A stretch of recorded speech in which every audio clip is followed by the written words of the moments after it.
S Iran ವಿರುದ್ಧ America ಮತ್ತು Israel ಜಂಟಿ ಸಮರ ಯುದ್ಧ ಸಾರಿದ್ವು. ಅದಕ್ಕೆ ಸಂಬಂಧಪಟ್ಟ ಹಾಗೆ ಇವಾಗೆಲ್ಲ ಏರ್ಲೈನ್ಸ್ಗಳು ಬಂದಾಗಿದ್ದಾವೆ.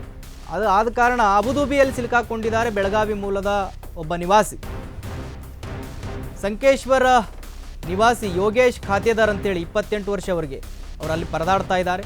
ಯುನೈಟೆಡ್ ಅರಬ್ ಎಮಿರೇಟ್ಸ್ ಅಬುಧಾಬಿಯಲ್ಲಿ ಕೆಲಸ ಮಾಡ್ತಾರೆ. ಅವರಲ್ಲಿ ಸ್ಟೀಲ್ ಕಂಪನಿಯಲ್ಲಿ ಕೆಲಸ ಮಾಡ್ತಿದ್ದಾರೆ ಕನ್ನಡಿಗ ಯೋಗೇಶ್ ಅವರು. ಭಾರತಕ್ಕೆ ವಾಪಸ್ ಕರೆಸಿಕೊಳ್ಳುವಂತೆ ಸರ್ಕಾರಕ್ಕೆ ಮನವಿ ಕೂಡ ಮಾಡಿದ್ದಾರಂತೆ. ನೋಡಿ, ಯುದ್ಧದಿಂದ ಯಾವ ರೀತಿ ತೊಂದರೆ ಆಗ್ತಾ ಇದೆ ಅಂತ ಹೇಳಿದ್ರೆ ಅಲ್ಲಿ ಕಂಟಿನ್ಯೂ ಯುದ್ಧ ನಡೀತಾ ಇದೆ. ಯಾವ ಕಡೆಯಿಂದ ಮಿಸೈಲ್ ಬರುತ್ತೆ, ಯಾವ ಕಡೆಯಿಂದ ಯಾವ ಡ್ರೋನ್ ಬರುತ್ತೆ ಅಂತ ಗೊತ್ತಿಲ್ಲ, ಯಾವ ಜಾಗದಲ್ಲಿ ಬ್ಲಾಸ್ಟ್ ಆಗುತ್ತೆ ಅಂತ ಕೂಡ ಗೊತ್ತಿಲ್ಲ. ಪಾಪ ಅಲ್ಲಿರುವ ಕನ್ನಡಿಗರು ಪರದಾಡ್ತಾ ಇದ್ದಾರೆ. ಈ ಯುದ್ಧದಿಂದ ಬಹಳ ಜನಕ್ಕೆ ತೊಂದರೆ ಆಗ್ತಾ ಇದೆ ಈ ಏರ್ಲೈನ್ಸ್ಗಳು ಬಂದಾಗಿದ್ದರಿಂದ.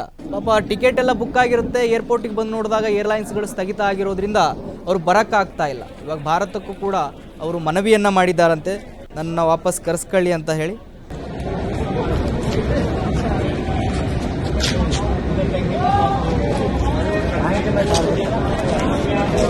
पेट्रोल पंप में लगा था उधर ही मार रहा है ना।